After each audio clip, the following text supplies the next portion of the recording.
السلام عليكم ورحمة الله وبركاته. أعوذ بالله من الشيطان الرجيم. بسم الله الرحمن الرحيم. الحمد لله الصلاة والسلام على سيد المرسلين وعلى آله وصحبه أجمعين أما بعد. എല്ലാവർക്കും സുഖമല്ലേ? എന്തൊക്കെയാണ് എല്ലാവരുടെയും വിശേഷങ്ങൾ? സന്തോഷത്തിലല്ലേ, റാഹത്തിലല്ലേ? നമ്മുടെ അൽഖലം അക്കാദമിയുടെ ബി നഫീസത്തുൽ മിസ്രിയ റളിയല്ലാഹു അൻഹ മഹദിയെ കുറിച്ച് നമ്മൾ ആയത്തിൽ പഠിക്കുകയാണ്. അതുകൊണ്ട് നമ്മുടെ ജീവിതത്തിൽ വലിയ മാറ്റങ്ങളൊക്കെ ഉണ്ടാകും. അവിടുത്തെ പൊരുത്തം നമുക്ക് ഉണ്ടാകും ഇത് പഠിക്കുന്നതിലൂടെ.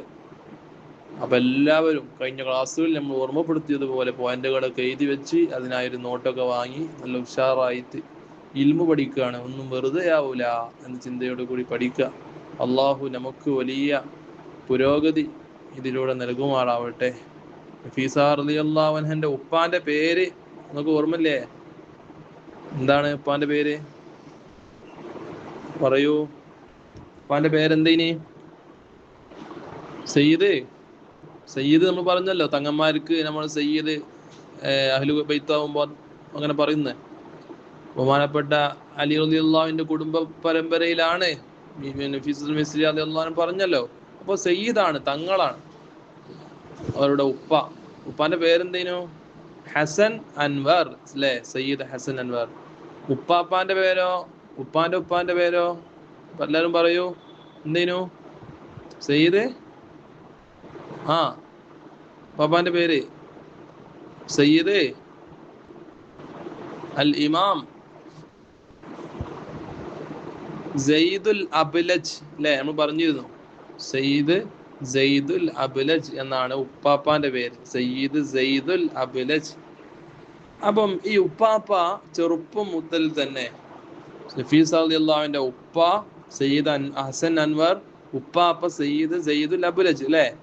ഈ ഉപ്പാപ്പ ചെറുപ്പത്തിൽ തന്നെ മാതൃകായോഗ്യമായ ജീവിതം നയിച്ച മഹാനാണ്, തങ്ങളാണ്. തങ്ങന്മാർക്ക് നാവിന് വലിയ അസറുണ്ടാവും. ഏത് തങ്ങളാണെങ്കിലും നമ്മൾ കണ്ടാൽ ദുആ ചെയ്യിപ്പിക്കണം. അവരുടെ നമ്മുടെ മക്കള് ആൺകുട്ടികളൊക്കെ അവരുടെ കൈമുത്തിപ്പിക്കണം. നമ്മുടെ ബീവിമാരൊക്കെ സയ്യിദത്തുകളെ കാണുമ്പോൾ കൈപിടിച്ച് തുമ്പിക്കണം, അവരോട് ദുആ ചെയ്യിപ്പിക്കണം. അത് നമ്മുടെ ജീവിതത്തിൽ വലിയ മാറ്റങ്ങൾക്ക് കാരണമാവും, ബർക്കത്തുണ്ടാവും കേട്ടോ. അള്ളാഹു തൗഫീഖ് ചെയ്യട്ടെ. അപ്പം സയ്യിദ് തങ്ങന്മാരെ നമ്മൾ കളിയാക്കരുത്, ആക്ഷേപിക്കരുത്. സോഷ്യൽ മീഡിയയിൽ അവർക്ക് ഇതിലെ ഉള്ള ആക്ഷേപങ്ങളിലും ഇതിലൊന്നും നമ്മൾ ഇടപെടരുത്. അതൊക്കെ നമ്മുടെ ജീവിതത്തെയും ആക്കിബത്ത് വരെ മോശമാക്കുന്ന. അപ്പം ഈ ഉപ്പാപ്പ ബഹുമാനപ്പെട്ട സയ്യിദ് സയ്യിദുൽ അബ്ലജ് തങ്ങള് ഉപ്പയാകുന്ന ഹസൻ അൻവർ അവരുടെ കൈ പിടിച്ച് ചെറുപ്പത്തിൽ തന്നെ റസൂലുള്ളാഹി സ്വല്ലല്ലാഹു അലൈഹി വസല്ലമയുടെ ഖബറിൽ കൊണ്ടുപോകത്രേ. എന്നിട്ട് റസൂലുള്ളാഹിനോട് പറയത്രേ ഉപ്പാപ്പ മകനെ കൈ പിടിച്ചിട്ട്, യാ സയ്യിദി യാ റസൂലല്ലാഹ് ഹാദാ വലദി അൽ ഹസൻ, എൻ്റെ മകൻ സയ്യിദ് ഹസൻ അൻവർ ആണിത്. അന അൻഹു റാളിൻ എന്നാ പറയാ, എനിക്ക് ഭയങ്കര ഇഷ്ടപ്പെട്ട മോനാണ് എൻ്റെ മോന്. അത് പറഞ്ഞിട്ട് മടങ്ങുന്ന. അങ്ങനെ ഇടക്കിടെ പോയിട്ട് ഖബർ റൗള ഷരീഫിൽ പോയിട്ട് പറയും, നിന്റെ മോനാണ്, എനിക്ക് ഇവനെ ഇഷ്ടമാണ്, ഞാൻ തൃപ്തിപ്പെട്ടു എൻ്റെ മോനെ തൊട്ട് എന്നൊക്കെ ഇങ്ങനെ പറയൂ. അങ്ങനെ ചില ദിവസം ബഹുമാനപ്പെട്ടവർ ഉറങ്ങിയ സമയത്ത് മുത്ത് റസൂലുള്ളാഹി എന്താ സ്വലാത്ത് ഇല്ലാത്തത്? സ്വലാത്ത് ചൊല്ലി. റസൂലുള്ളാഹിന്റെ പേര് കേൾക്കുമ്പോൾ സ്വലാത്ത് മനസ്സിൽ വരണം, സ്വലാത്ത് ചെല്ലണം. ഏറ്റവും വലിയ പിശുക്കൻ ആരാണെന്ന് ചോദിച്ചപ്പോ എന്താ പറഞ്ഞത് നബി സല്ലല്ലാഹു അലൈഹി വസല്ലം തങ്ങള്? എൻ്റെ പേര് കേട്ടിട്ട് സ്വലാത്ത് ചെല്ലാത്തവരില്ലേ, എൻ്റെ പേര് കേട്ടിട്ട് സ്വലാത്ത് ചെല്ലാത്തവരാണ് ഏറ്റവും വലിയ പിശുക്കൻ എന്നാണ് നബി സല്ലല്ലാഹു അലൈഹി വസല്ലം പറഞ്ഞത്. അപ്പൊ സ്വലാത്ത് നമ്മളെന്നും ചെല്ലുന്നവരാണ്. ദിവസം 100, 200 ഇതൊക്കെ എണ്ണം വെച്ച് നമ്മൾ ചെല്ലണം. അത് നമ്മുടെ ജീവിതം നന്നാക്കാനും, ഉദ്ദേശങ്ങൾ വീടാനും, കടങ്ങൾ വീടാനും, വീട് പണി എളുപ്പത്തിലാവാനും, ഗർഭിണികൾക്ക് സുഖപ്രസവം കിട്ടാനൊക്കെ എണ്ണം പിടിച്ചിട്ട് സ്വലാത്തിൽ നിന്ന് നല്ലതാ. ഏറ്റവും ഉത്തമമായ സ്വലാത്ത് ഏതാണ്? പറഞ്ഞോളി. നിങ്ങൾക്ക് അറിയല്ലോ ഏറ്റവും ഉത്തമ സ്വലാത്ത് ഏതാ? അല്ലാഹു സ്വല്ലി അലാ മുഹമ്മദ് വഅലാ അലിഹി വസല്ലം എന്നാണോ? സ്വല്ലല്ലാഹു അലാ മുഹമ്മദ് സ്വല്ലല്ലാഹു അലൈഹി വസല്ലം എന്നാണോ? ഏതാണ് ഉത്തമമായ സ്വലാത്ത്? ഫാത്തിമ പറയൂ. അപ്പോ ഉത്തമമായ സ്വലാത്ത് ഇബ്രാഹിമിയ സ്വലാത്താണ്. നമ്മുടെ അത്തഹിയ്യാത്തിൽ ചെല്ലുമല്ലോ, അല്ലാഹുമ്മ സ്വല്ലി അലാ സയ്യിദിനാ മുഹമ്മദിൻ വഅലാ ആലി സയ്യിദിനാ മുഹമ്മദ് കമാ സ്വല്ലൈത അലാ സയ്യിദിനാ ഇബ്രാഹിമ, ആ സ്വലാത്ത്. ബാക്കിയുള്ള സ്വലാത്തിനൊക്കെ മഹത്വമുണ്ട്. നാരിയ ഉണ്ട്, സ്വലാത്തുൽ ഫാത്തിഹ ഉണ്ട്, സ്വലാത്തുൽ താജ് ഉണ്ട്, സ്വലാത്തുൽ നൂറ് ഉണ്ട്, സ്വലാത്തുൽ ആല് ഉണ്ട്. ഇങ്ങനെ ഒരുപാട് സ്വലാത്തുകളുണ്ട്. എല്ലാത്തിനും മഹത്വമുണ്ട്. അപ്പൊ സ്ഥിരമായിട്ട് നമ്മൾ സ്വലാത്ത് ചെല്ലുമ്പോൾ ആല് അസ്ഹാബിനെ കൂടി കൂട്ടിയിട്ട് ചെല്ലാം കേട്ടോ. അപ്പം അത് നമ്മുടെ ജീവിതത്തിൽ വലിയ മാറ്റങ്ങൾക്ക് വഴിവരുത്തും. അപ്പോൾ മുത്തൂത്തങ്ങളുടെ അടുത്ത് പോയിട്ട് പറഞ്ഞു, ഇങ്ങനെ പറഞ്ഞു, എനിക്ക് ഭയങ്കര ഇഷ്ടമുള്ള മോനാണ്, എനിക്ക് തൃപ്തിയുള്ള മോനാണ്. അപ്പോ സ്വപ്നത്തിൽ ഒരിക്കൽ റസൂലുള്ളാഹി സ്വല്ലല്ലാഹു അലൈഹി വസല്ലം കണ്ടു. വല്യുപ്പ എന്താണ് തങ്ങൾ പറഞ്ഞതെന്നറിയോ? യാ സയ്യിദ് ഇന്നി റാദിൻ അൻ വലദികൽ ഹസൻ ബിറിളാക അൻഹു. നീ തൃപ്തിപ്പെട്ടല്ലോ ഹസൻ, നിങ്ങളുടെ മകനെ തൊട്ട് തൃപ്തിപ്പെട്ടതുപോലെ ഞാനും നിങ്ങളുടെ മകനെ തൊട്ട് തൃപ്തിപ്പെട്ടിരിക്കുന്നു എന്ന് ആരാ പറഞ്ഞത്? റസൂലുള്ളാഹി തങ്ങളാ പറഞ്ഞത്. അപ്പം നഫീസ് റളിയല്ലാഹുവിന്റെ ഉപ്പ ഹസൻ, സയ്യിദ് ഹസൻ അൻവറിനെ പറ്റിയാണ് മുത്ത് റസൂലുള്ളാഹി തങ്ങൾ പറഞ്ഞത്, ഞാൻ തൃപ്തിപ്പെട്ടു എന്ന്. അപ്പം സ്വപ്നം കണ്ടു എന്നാ തങ്ങളെ, മനസ്സിലായോ? അത് വലിയ വിഷയമാ, തങ്ങളെ സ്വപ്നം കാണാൻ കഴിഞ്ഞു എന്നുള്ളത്. അപ്പൊ തൃപ്തിപ്പെട്ടു, ഞാൻ തൃപ്തിപ്പെട്ടു. അങ്ങനെയുള്ള മഹാനാണ് നഫീസ് റളിയല്ലാഹുവിന്റെ ഉപ്പ. അതുപോലെ സ്വപ്നം കണ്ടപ്പോൾ വല്യപ്പാന്റെ മഹത്വം നമുക്ക് മനസ്സിലായല്ലോ. നിങ്ങൾ ആരൊക്കെ റസൂലുള്ളാഹിനെ സ്വപ്നം കണ്ടിട്ടുണ്ട്? ഞങ്ങളോട് ചോദിക്കുക, ഉമ്മമാരെ, സഹോദരിമാരെ, ഇങ്ങോട്ട് ചോദിക്കുകയാണ്, നിങ്ങൾ ആരൊക്കെ സ്വപ്നം കണ്ടു? അള്ളാഹു കാണാൻ തൗഫീഖ് ചെയ്യട്ടെ. നമ്മൾ മദ്ഹ് കേൾക്കുന്നവരാണ്, സ്വലാത്ത് ചൊല്ലുന്നവരുമാണ്, അല്ലേ? മൻ റആനി ഫിൽ മനാമി ഫഖദ് റആനി. ഇന്നെ ആരെങ്കിലും സ്വപ്നത്തിൽ കണ്ടാൽ അത് ഇന്നെ തന്നെയാണ് കണ്ടത്. കാരണം എന്താ? ശൈത്താനിന്റെ രൂപത്തിൽ വരില്ല. നമ്മൾ മരിച്ചുപോയ ഉപ്പാനെ ചിലപ്പോൾ സ്വപ്നത്തിൽ കാണും, മരിച്ചുപോയ ഉമ്മാനെ സ്വപ്നത്തിൽ കാണും, വല്യപ്പാനെ സ്വപ്നത്തിൽ കാണും. അവരൊക്കെ നമ്മൾ ചിലപ്പോൾ കാണും. പക്ഷെ പിശാചിന് ഓരോ കോലത്തിലൊക്കെ വരാൻ കഴിയും. പക്ഷെ നബി തങ്ങളെ കോലത്തില് ഒരു പിശാചിനും വരാൻ സാധിക്കുകയില്ല. തങ്ങൾ തന്നെയാണ് പറഞ്ഞത്, മനസ്സിലായോ? അപ്പോൾ അല്ലാഹു നമുക്ക് തൗഫീഖ് ചെയ്യട്ടെ റസൂലുള്ളാഹിനെ കാണല്. അപ്പോൾ സ്വപ്നം എന്നുള്ളത് തന്നെ വലിയ സംഭവമല്ലേ? മുഅ്മിനായ മനുഷ്യന്റെ സ്വപ്നം രണ്ട് രൂപത്തിലുണ്ടാവാം. നല്ല സ്വപ്നം ഉണ്ടാവും, ദുസ്വപ്നം ഉണ്ടാവും. നല്ല സ്വപ്നം റസൂലുള്ളാഹി തങ്ങൾ പറഞ്ഞതായി കാണാം, അത് നുബുവത്തിന്റെ ഭാഗമാണ്, മനസ്സിലായോ? നല്ല സ്വപ്നം 46 ഭാഗത്തിൽ നിന്നും, നുബുവത്തിന്റെ 46 ഭാഗത്തിൽ നിന്നുള്ള ഒരു ഭാഗമാണ് നല്ല സ്വപ്നം, മനസ്സിലായോ? നുബുവത്തിൽ നിന്നുള്ള 46 ഭാഗം, അതിൽ നിന്നുള്ള ഒരു ഭാഗമാണ് നല്ല സ്വപ്നം എന്ന് ഷഫീഉന റസൂലുള്ളാഹി സ്വല്ലല്ലാഹു അലൈഹി വസല്ലം പറഞ്ഞിട്ടുണ്ട്. ഇനി ചില ആളുകൾ കാണും ചിലപ്പോ ദുസ്വപ്നം, അങ്ങനെ ഉണ്ടാവും, അല്ലേ? ദുസ്വപ്നം കണ്ടാൽ എന്താ ചെയ്യേണ്ടത്? രാത്രി നമ്മൾ നെട്ടിനീറ്റു. ചില ആൾക്കാർ എന്നും ദുസ്വപ്നം കാണും, അത് പിശാചിൽ നിന്നുള്ളതാ. അത് നമ്മൾ നെട്ടി എഴുന്നേറ്റാല് നമ്മൾ ചെയ്യേണ്ട കാര്യം ഉടനെ തന്നെ ഇടത് ഭാഗത്തേക്ക് 3 പ്രാവശ്യം തുപ്പിക്കളയുക. എന്നിട്ട് പറയാം അഊദു ബില്ലാഹി മിനശ് ശൈത്വാനിർ റജീം എന്ന് 3 പ്രാവശ്യവും പറയണം. ഈ 2 കാര്യങ്ങളാണ് നമ്മൾ ചെയ്യേണ്ടത്. എന്നിട്ട് നമ്മൾ എങ്ങനെയാണോ കടന്നിരുന്നത് ഉറക്കത്തിൽ, ആ ഭാഗത്തിന് തെറ്റി മറ്റേ ഭാഗത്തേക്ക് ചെരിഞ്ഞ്, വലത് ഭാഗത്തേക്കാണ് ചെരിഞ്ഞ് കിടന്നെങ്കിൽ ഇടത് ഭാഗത്തേക്ക് ചെരിഞ്ഞ് കിടക്കുക. അപ്പൊ ചില ഉമ്മമാർക്ക് സംശയം, ഓൾക്കാണ് സംശയം, മറ്റേ സഹോദരി, നീ എന്താ ചോദിച്ചേ? ഓക്കെന്താ സംശയം? കമിഴ്ന്ന് കിടന്നതാണെങ്കിലോ? കമിഴ്ന്ന് കിടക്കാൻ പാടില്ല, മനസ്സിലായോ? റസൂലുള്ളാഹിക്ക് ഏറ്റവും ഇഷ്ടമില്ലാത്ത വെറുപ്പുള്ള കടത്തായിരുന്നു കമിഴ്ന്ന് കിടത്ത്. വലതു ഭാഗത്തേക്കോ ഇടത് ഭാഗത്തേക്കോ ചെരിഞ്ഞാണ് കിടക്കേണ്ടത്. സ്ത്രീകളും അത് ശ്രദ്ധിക്കണം. മറ്റുള്ളവരൊക്കെ ഉണ്ടാകുമ്പോൾ മലർന്ന് കിടക്കാൻ പാടില്ല സ്ത്രീകൾ, മനസ്സിലായോ? അപ്പൊ ഞാൻ പറയുന്നത്, ദുസ്വപ്നം നമ്മൾ കണ്ടാൽ ഇടത് ഭാഗത്തേക്ക് 3 പ്രാവശ്യം തുപ്പി അഊദു ബില്ലാഹി മിനശ് ശൈത്വാനിർ റജീം 3 പ്രാവശ്യം ചൊല്ലി കടന്നിരുന്ന ഭാഗത്ത് നിന്ന് തെറ്റിക്കിടക്കണം എന്നാണ് പറഞ്ഞത്. സ്വപ്നം നബി സല്ലല്ലാഹു അലൈഹി വസല്ലം തങ്ങൾ വരെ കണ്ടിട്ടുണ്ട്. മക്കയിൽ നിന്ന് മദീനയിലേക്ക് ഹിജ്റ പോകുന്ന ആ സംഭവം, അതിനു മുമ്പ് ഒരു ദിവസം രാത്രി തങ്ങൾ ഉറങ്ങുമ്പോൾ തങ്ങൾ കണ്ട സ്വപ്നം എന്താ അറിയോ? ഒരുപാട് ഈത്തപ്പനകൾ കുലച്ചു നിൽക്കുന്ന സ്ഥലങ്ങളാണ് കണ്ടത്.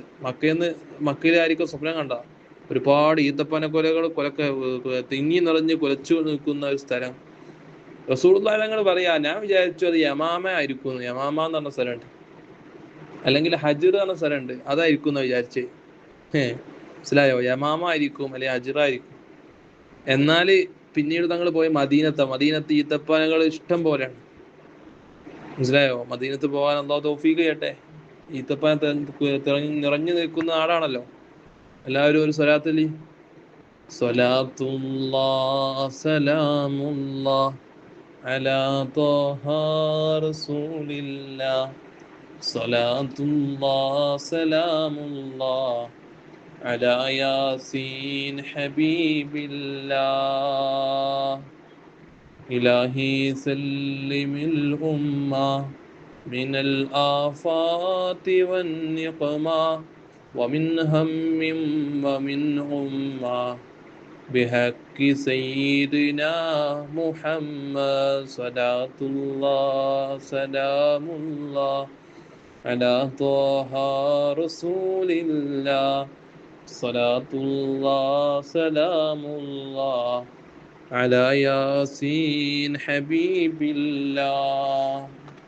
അപ്പോൾ റസൂലുള്ളാഹിനെ സ്വപ്നം കാണും അല്ലേ? 100 തവണെങ്കിലും നമ്മൾ കിടക്കുന്നതിന് മുമ്പ് സ്വലാത്തിൽ കിടക്കുക. അപ്പോൾ നമുക്ക് കാണാൻ കഴിയും. സ്ഥിരമായിട്ട് പതിവാക്കിയാൽ അത് ഇടയിൽ വിട്ടുപോകാൻ പാടില്ല. അപ്പോൾ നഫീസ റളിയല്ലാഹുവിന്റെ വല്യുപ്പ സ്വപ്നം കണ്ടു ഉപ്പാനെ പറ്റി. ഇനി ആരാണ് ഉപ്പ സയ്യിദ് ഹസൻ അൻവർ എന്ന് പറഞ്ഞ മഹാനാരാണ്? അത് വലിയ മഹാനാണ്. ഈ ഉപ്പ ഒരിക്കലും നഫീസ റളിയല്ലാഹുവിനെയും കൂട്ടി മദീനത്ത് പോയി സിയാറത്തിന്. മദീനത്ത് പോയി സിയാറത്ത് ചെയ്തിട്ട് പറയും, യാ റസൂലല്ലാഹ് ഇന്നി റാദിൻ ബിൻതി നഫീസ. സയ്യിദ് ഹസൻ അൻവർ പറയും റളിയല്ലാഹു അൻഹു, ഇതിന്റെ മകളാണ് നഫീസയാണ്, എനിക്ക് ഭയങ്കര ഇഷ്ടമുള്ള മകളാണ് തങ്ങളോട് പറയും. അങ്ങനെ ഒരിക്കൽ ഉപ്പയും വല്യപ്പ കണ്ടതുപോലെ റസൂലുള്ളാഹിനെ സ്വപ്നത്തിൽ കണ്ടു. ഉപ്പാനോട് റസൂൽ പറഞ്ഞു, നിങ്ങളെ മകൾ മിസ്രിയ നഫീസ റളിയല്ലാഹു അൻഹ എനിക്ക് ഇഷ്ടപ്പെട്ടിരിക്കുന്നു, ഞാൻ പൊരുത്തപ്പെട്ടിരിക്കുന്നു അവള്, കാരണം നല്ല ഇബാദത്തും തഖ്വയും എന്നോടുള്ള സ്നേഹമൊക്കെ ഉള്ള മോളാണ് എന്ന് പറഞ്ഞു. നമ്മളെ മക്കളെ അങ്ങനെ അല്ലാഹു ആക്കി തരട്ടെ. അങ്ങനെയുള്ള മഹാനാണ് സയ്യിദ് ഹസൻ അൻവർ.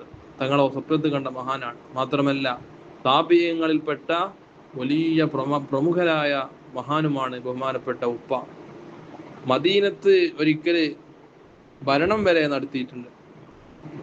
മദീനത്ത് ഭരണം എന്ന് പറഞ്ഞാൽ അവിടുത്തെ വാലിയായി അധികാരിയായിട്ട് ബഹുമാനപ്പെട്ട അബൂ ജഅഫറുൽ മൻസൂർ എന്ന് പറയുന്ന ഭരണാധികാരി അദ്ദേഹം നിയമിച്ചിട്ടുണ്ട് ഉപ്പാനെ. ആ ഉപ്പാനെ അബൂ ജഅഫർ മൻസൂർ മദീനത്തിന്റെ വാലി അധികാരിയായിട്ട് നിയമിച്ചിട്ടുണ്ട്. അങ്ങനെ ആ ഒരു അധികാരിയായിട്ട് 5 വർഷത്തോളം അവിടെ നിന്നിട്ടുണ്ട്. പിന്നീട് എന്ത് ചെയ്തെന്ന് അറിയോ? അബൂ ജഅഫർ മൻസൂർ ഒരിക്കലും എന്തോ ഒരു ദേഷ്യം പിടിച്ചിട്ട് ബഹുമാനപ്പെട്ടവരെ സ്ഥാനത്തിൽ നിന്ന് ഒഴിവാക്കിയതാണ്. എന്നിട്ട് ജയിലിൽ അടച്ചു. ജയിൽ ഇവിടെ ഉള്ളത് ബാഗ്ദാദിലുള്ള ജയിലിൽ കൊണ്ടുപോയി ഈ സയ്യിദ് ഹസൻ അൻവറിനെ തടഞ്ഞിട്ടു. മനസ്സിലായോ? അങ്ങനെ മൻസൂർ മരിച്ചതിന് ശേഷമാണ് ബഹുമാനപ്പെട്ട സയ്യിദ് അവറുകൾക്ക് ജയിൽ മോചനം കിട്ടിയത്. ആരെ കാലത്ത്? ഈ മൻസൂറിന്റെ മകനാകുന്ന മഹദി, അതും ഭരണാധികാരിയാണ്. മഹദിയുടെ കാലത്താണ് മകൻ ഈ ബഹുമാനപ്പെട്ട സയ്യിദ് അവറുകൾ ജയിലിൽ നിന്ന് മോചിതനാകുന്നത്. അപ്പൊ നിങ്ങൾക്ക് ചോദ്യം, എന്തിനാണ് അബൂ ജഅഫർ മൻസൂർ ജയിലിൽ അടിച്ചത്? മദീനത്ത് വാലിയാക്കി നിയമിച്ചത് അബൂ ജഅഫർ മൻസൂർ ആണല്ലോ. ഈ അബൂ ജഅഫർ മൻസൂർ എന്തിനാണ് ബഹുമാനപ്പെട്ടവരെ പുറത്താക്കി അധികാരത്തിൽ നിന്നൊക്കെ പുറത്താക്കി ജയിലിൽ കൊണ്ടുപോയിട്ടത്? എന്ത് സ്വഭാവം ചെയ്തിട്ടാണ്, എന്ത് സ്വഭാവദൂഷ്യമാണ് ചെയ്തത്? നിങ്ങൾക്ക് സംശയം ഉണ്ടാവും. അപ്പൊ ഞാൻ പറയട്ടെ, നഫീസ മിസ്രി അള്ളാഹുവിന്റെ ഉപ്പാക്ക് സ്വഭാവദൂഷ്യം ഒന്നും ഉണ്ടായിരുന്നില്ല.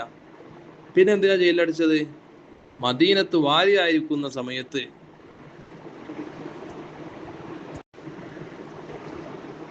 മദീനത്ത് അക്കാലത്ത് ഒരു ഫക്കീറായ മനുഷ്യൻ ഉണ്ടായിരുന്നു. മൂപ്പരെ പേരെന്താ? ഇബ്നു അബി ദഅബ്. എന്താണ് പേര്? എല്ലാവരും പറയൂ, ഇബ്നു അബി ദഅബ്. പരീക്ഷക്ക് മത്സര പരീക്ഷക്ക് ചോദ്യം ഉണ്ടാവും, എന്താണ് ഈ ഫക്കീറ മനുഷ്യന്റെ പേര് നോക്കട്ടോ, ശരിക്കും പഠിച്ചോളി. അപ്പൊ ഇബ്നു അബി ദഅബ്, അദ്ദേഹത്തിനെ ഭയങ്കര ഇഷ്ടമായിരുന്നു ബഹുമാനപ്പെട്ട സയ്യിദ് ഹസൻ അൻവർ തങ്ങൾക്ക്. അദ്ദേഹത്തിന് വേണ്ട സമ്പത്തും മറ്റുള്ള സൗകര്യങ്ങളൊക്കെ ഒരുക്കി കൊടുക്കും. കാരണം അയാൾ ഫക്കീറായിരുന്നു, പാവപ്പെട്ട മനുഷ്യനാണ്. ഭരണാധികാരികൾക്ക് കൂടുതൽ സ്നേഹമാണല്ലോ ഈ പാവപ്പെട്ട ആളുകളോട്. അപ്പൊ ഫക്കീറിന് വേണ്ടിയുള്ള വീടും മറ്റുള്ള സമ്പത്തും സ്ഥാനങ്ങൾ വരെ കൊടുത്തു. അങ്ങനെ സ്ഥാനം കൊടുത്ത് അബൂ ജാഫർ മൻസൂറിന്റെ അടുത്ത ആളായി ഈ ഫക്കീറായ ഇബ്നു അബീ ദഅബ്. അടുത്ത ആളായപ്പോ പിന്നെ അടുത്ത പണി എന്താ? ഒട്ടകത്തിന് കിടക്കാൻ സ്ഥലം കൊടുത്തു പറഞ്ഞില്ലേ? ആ സംഭവം നിങ്ങൾക്ക് അറിയല്ലോ. ഒട്ടകത്തിന് ടെന്റിൽ കിടക്കാൻ സ്ഥലം കൊടുത്ത ഒരാൾ 10 മിനിറ്റ് കഴിഞ്ഞപ്പോ ഇയാളെ കുറച്ച് നീക്കി ഒട്ടകം മെല്ലെ, ഒട്ടകത്തിന്റെ തല മാത്രമേ ആദ്യം ടെന്റിന്റെ ഉള്ളിൽ ഉണ്ടായിരുന്നുള്ളൂ. പിന്നെ ഒട്ടകം മെല്ലെ കൗത്തും കൂടി ഉള്ളിക്കിട്ട്. അല്പസമയം കഴിഞ്ഞപ്പോ ഒട്ടകത്തിന്റെ ഉടല് വയറുഭാഗമൊക്കെ ഉള്ളിലുണ്ട്. ഉള്ളിൽ കിടക്കുന്ന ഇയാളെ കാലത പുറത്ത് ടെന്റിന്റെ. അങ്ങനെ അവസാനം ഒരു 1-2 മണിക്കൂർ കഴിഞ്ഞ് വന്ന് നോക്കുമ്പോ ഉണ്ട് ഒട്ടകം ടെന്റിന്റെ ഉള്ളിലും നോക്കാനാക്കിയ അയാൾ ടെന്റിന്റെ പുറത്തും. അതാ ഒട്ടകത്തിന് കിടക്കാൻ സ്ഥലം കൊടുത്ത മാതിരി എന്ന് പറഞ്ഞു. അതോ അതുപോലെ ഈ സയ്യിദ് ഹസൻ തങ്ങള് ബഹുമാനപ്പെട്ടവരെ ഇയാളെ സ്ഥാനം കൊടുത്ത് അവസാനം എന്ത് ചെയ്തറിയോ? തങ്ങളുപ്പാപ്പാനെ പുറത്താക്കാനുള്ള പരിപാടി നടത്താൻ തുടങ്ങി ഇയാൾ ഇബ്നു അബീ ദഅബ്. ഇയാള് ഖലീഫയായ അബൂ ജാഫർ മൻസൂറിന്റെ അടുത്ത സ്ഥാനം കാംക്ഷിച്ച് സ്ഥാനം കരസ്ഥാക്കി. അങ്ങനെ ഇടക്കിടെ ഈ സയ്യിദ് ഹസൻ അൻവറിനെ പറ്റി നമീമത്ത് പറയും. അയാൾ ഇന്നാലിന്റെ സ്വഭാവമോശമുള്ള ആളാണ്, അയാൾക്ക് ഇന്നാലിന്റെ പ്രശ്നങ്ങളൊക്കെ ഉണ്ട്, അയാള് ഖലീഫ ആവാൻ വരെ ആഗ്രഹിക്കുന്നുണ്ട് എന്ന് നമീമത്ത് പറഞ്ഞു കൊടുത്തു. അങ്ങനെയാണല്ലോ, നമ്മളാക്കിയവരെ ചിലപ്പോ നമ്മൾ കാലത്ത് മറക്കും. അങ്ങനത്തെ അവസ്ഥ ഉണ്ടാവും. നമ്മളെ വലിയ സ്ഥാനത്ത് ആക്കിയ ഒരാളുണ്ടാവും, നമ്മളാ സ്ഥാനം കിട്ടിക്കഴിഞ്ഞാൽ പിന്നെ ഈ സ്ഥാനത്തേക്ക് ഉന്തി തള്ളിയ ആളൊക്കെ നമ്മൾ മറന്നുപോകും. അത് ചെയ്യാൻ പാടില്ല. ഏറ്റവും വലിയ നന്ദികേടാണ്. മനസ്സിലായോ? നമ്മളാക്കി വളർത്തിയ ആൾക്കാരെ നമ്മൾ മറക്കുക, ഉപ്പാനും ഉമ്മാനെയും ഉസ്താദുമാരെയും മറക്കുക. അതോടൊപ്പം നമുക്ക് ജോലി വാങ്ങിത്തന്നതോ അല്ലെങ്കിൽ നമുക്ക് ചില അനുഗ്രഹങ്ങളൊക്കെ ചെയ്തുന്ന ആളുകളുണ്ടാവും, അവരെ നമ്മൾ മറക്കാൻ പാടില്ല. നമ്മൾ നടന്നു വന്ന വഴി നമ്മൾ മറക്കാൻ പാടില്ല. തിരിഞ്ഞു നോക്കണം ഇടക്കിടക്ക്. എൻ്റെ ഭൂതകാലം എന്തായിരുന്നു, ഞാൻ എങ്ങനെയുള്ള ആളായിരുന്നു, പുറത്തൊരാളോട് പറയണം എന്നല്ല, ഭൂതകാലം എപ്പോഴും മനസ്സിൽ വേണം. ഇന്ന് ഞാനാക്കിയത് ഇവരൊക്കെയാണ് എന്നുള്ളൊരു ബോധം. അപ്പൊ ഞാൻ പറയുന്നത്,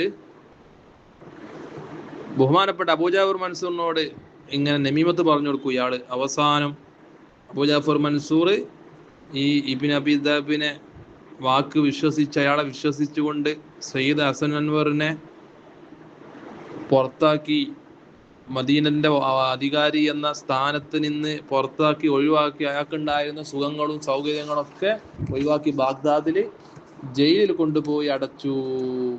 മനസ്സിലായോ? പിൽക്കാലത്താണ് ജയിലിൽ മോചിതനാകുന്നത് മകൻ, അബൂ ജാഫർ മൻസൂറിന്റെ മകനാണ് മഹദി. ഓരോ കാലത്ത് മഹദിക്ക് വിഷയങ്ങളൊക്കെ മനസ്സിലായി. അങ്ങനെ മൂപ്പർക്ക് ഉണ്ടായിരുന്ന അനുഗ്രഹങ്ങളൊക്കെ മഹദി തിരിച്ചു കൊടുത്തു. അധികാരമൊക്കെ കൊടുത്തു, സമ്പത്ത് കൊടുത്തു. ഒരിക്കല് ഈ സയ്യിദ് ഹസൻ അൻവർ ഹജ്ജിന് പോയ സമയത്ത് ആ സംഘത്തിൽ ഒരാളായിട്ട് മഹദിയും പോയിരുന്നു എന്നാ. അങ്ങനെ ഹാജിർ എന്ന സ്ഥലത്തെത്തിയപ്പോ ബഹുമാനപ്പെട്ട സയ്യിദ് ഹസൻ അൻവർ തങ്ങളുപ്പാപ്പക്ക് ആ സമയത്ത് ക്ഷീണം സംഭവിച്ചു. ഹജ്ജിന് പോകുമ്പോൾ അവിടെ വെച്ചിട്ട്, ഹാജിർ എന്ന സ്ഥലത്ത് അവിടെ വെച്ചിട്ടാണ് ബഹുമാനപ്പെട്ടവർ മരിക്കുന്നത്, വഫാത്താകുന്നത്. അത് ഹിജ്റ 168. അപ്പൊ ഹിജ്റ 168 ബഹുമാനപ്പെട്ടവർ മരിക്കുന്നത്. എത്ര വയസ്സായിരുന്നു? 85 വയസ്സായിരുന്നു. നഫീസ റളിയല്ലാഹു അൻഹുവിന്റെ ഉപ്പ ഹസൻ അൻവർ തങ്ങൾക്ക് മരണപ്പെടുമ്പോൾ എത്ര വയസ്സ്? 85.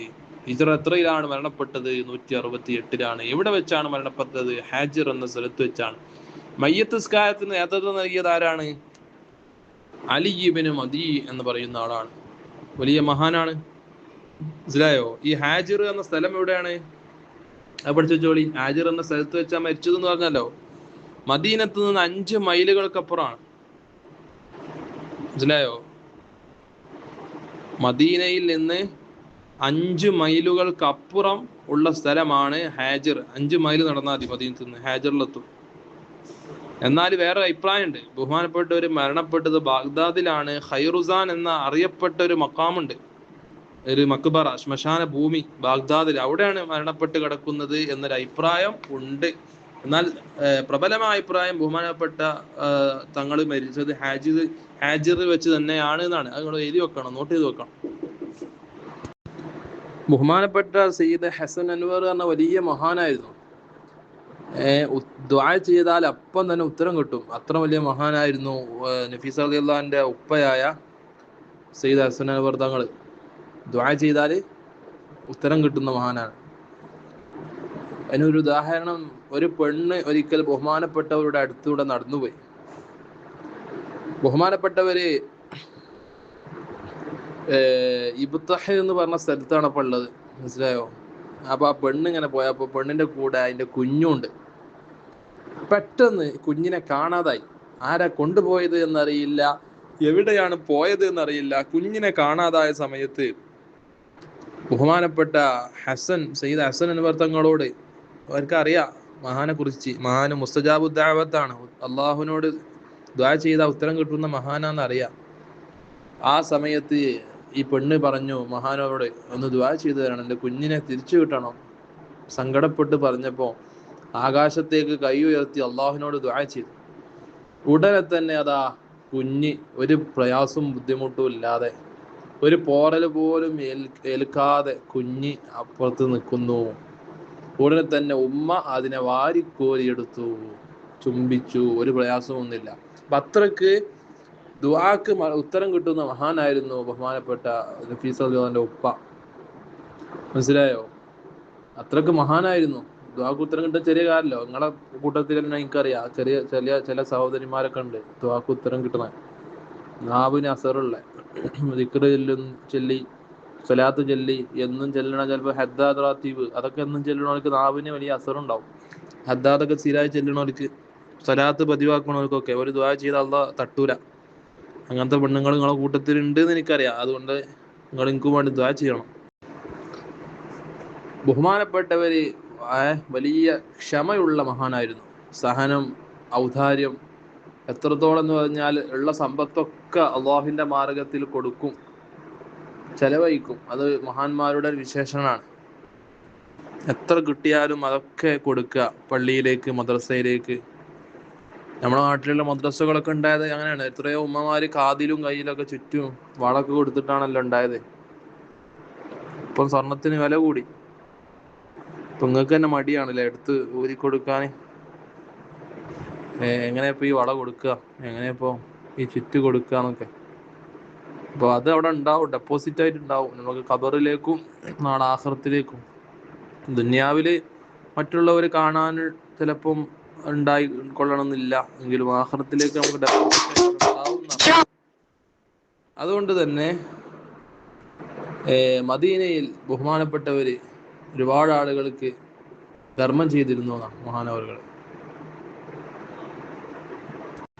നല്ല ക്ഷമയുള്ള മഹാനായിരുന്നു, ക്ഷമയുള്ള ആൾ കൂടിയായിരുന്നു. അതുകൊണ്ടാണ് മൂപ്പരെ പുറത്താക്കിയത് ആരായിരുന്നു? പുറത്താക്കാൻ വേണ്ടിയിട്ട് പിന്നിൽ നിന്ന് കളിച്ചത്, പിന്നിൽ നിന്ന് തല വർക്ക് ചെയ്ത് അതിന്റെ പിന്നിൽ കൂടിയത് ആരായിരുന്നു? ഞാൻ പറഞ്ഞല്ലോ,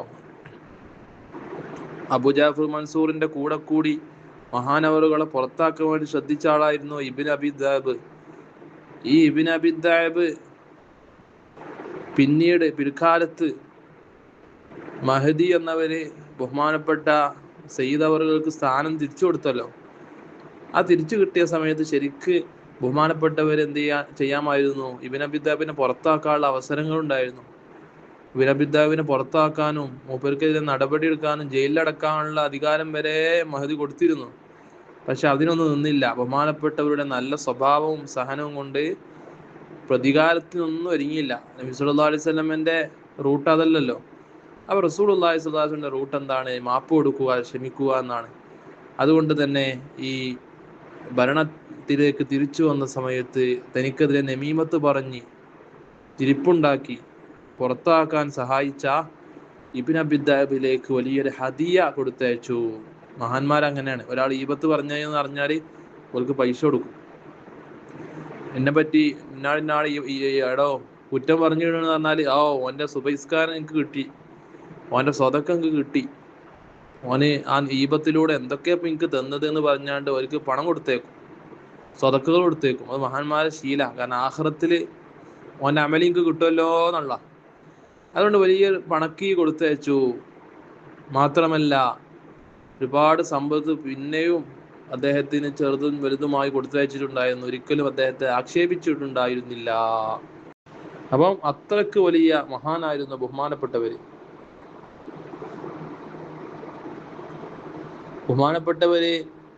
ഇവിടെ ഉപ്പ എന്ന് പറഞ്ഞല്ലോ, സെയ്ദ് തങ്ങള്. ആ വല്യുപ്പ ഹസൻ തങ്ങൾ, നമ്മൾ പറഞ്ഞ് ഈ ഹസൻ തങ്ങൾ എന്നവര് വലിയൊരു ബാധ്യത തലയിൽ ഏൽപ്പിച്ചിട്ടായിരുന്നു ഉപ്പ മരിച്ചത്. ഉപ്പ മരിക്കുന്ന സമയത്ത് വലിയ കടമുണ്ടായിരുന്നു. അപ്പം സ്വാഭാവികമായിട്ട് ഉപ്പാര് മരിച്ചാലും മക്കൾക്ക് ആ കടം വരിക. ജാബിർ റളിയല്ലാഹു അൻഹുവിന്റെ ഉപ്പ അബ്ദുല്ലാഹി റളിയല്ലാഹു അൻഹു മരണപ്പെട്ടപ്പോ പെങ്ങന്മാര് 4-5 സഹോദരിമാരെ കല്യാണം കഴിച്ചയക്കാണ്ട് ഒരു ബാധ്യതയായിരുന്നു. എത്രയോ കടം വീട്ടാണ്ടായിരുന്നു. അതൊക്കെ ഉപ്പ അബ്ദുല്ലാഹി റളിയല്ലാഹു അൻഹു മരണപ്പെട്ടതോടുകൂടി ജാബിർ തങ്ങളെ തലയിലായി. അങ്ങനെയാണ് ബഹുമാനപ്പെട്ട ജാബിർ റളിയല്ലാഹു അൻഹു റസൂലുള്ളാഹിനോട് പോയി സങ്കടം പറയുന്നതും റസൂലുള്ളാഹി ഈത്തപ്പഴം പറിച്ചുകൊണ്ട്, എത്ര ഈത്തപ്പഴ ഉള്ളത് ജാബിർ റളിയല്ലാഹുവിന്റെ തോട്ടത്തിൽ? ആകെ കുറഞ്ഞ ഈത്തപ്പഴം ഉണ്ട്, ചെറിയൊരു തോട്ടമാണ്. അതുകൊണ്ട് കടം വീട്ടല് ഒരു ഭാഗത്ത് പോലും എത്തൂല.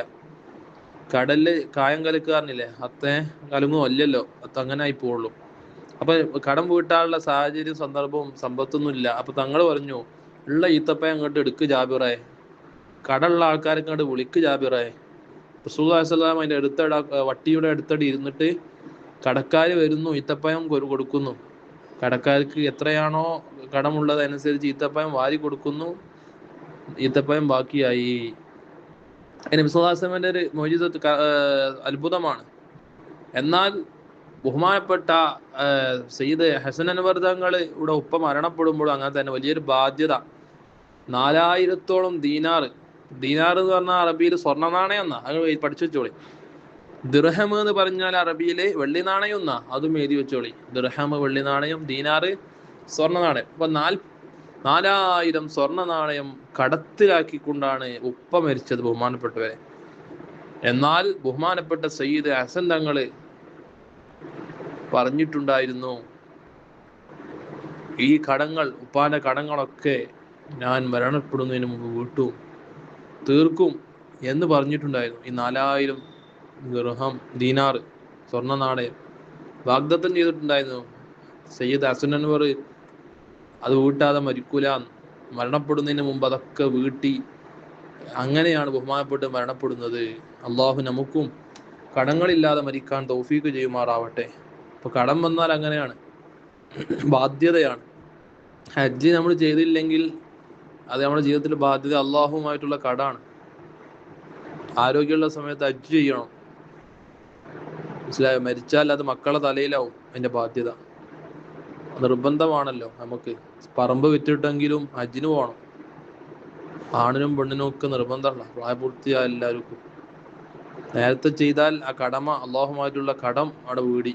ഇല്ലെങ്കിൽ മരിക്കുന്നതിന് മുമ്പ് കഴിഞ്ഞില്ലെങ്കിൽ അത് വലിയ അധഭാഗ്യമാണ്. അള്ളാഹു നമ്മളെ കാത്തുരക്ഷിക്കട്ടെ. അതോടൊപ്പം തന്നെയാണ് വലിയ കടബാധ്യത വന്ന് മരിച്ചാൽ ഖബറിൽ നമുക്ക് സുഖമായിട്ട് കിടക്കാൻ കഴിയൂല. 100 റുപ്യ കടം വാങ്ങിയെങ്കിൽ അത് വീട്ടാനുള്ള വഴികൾ പെട്ടെന്ന് നമ്മൾ നോക്കണം.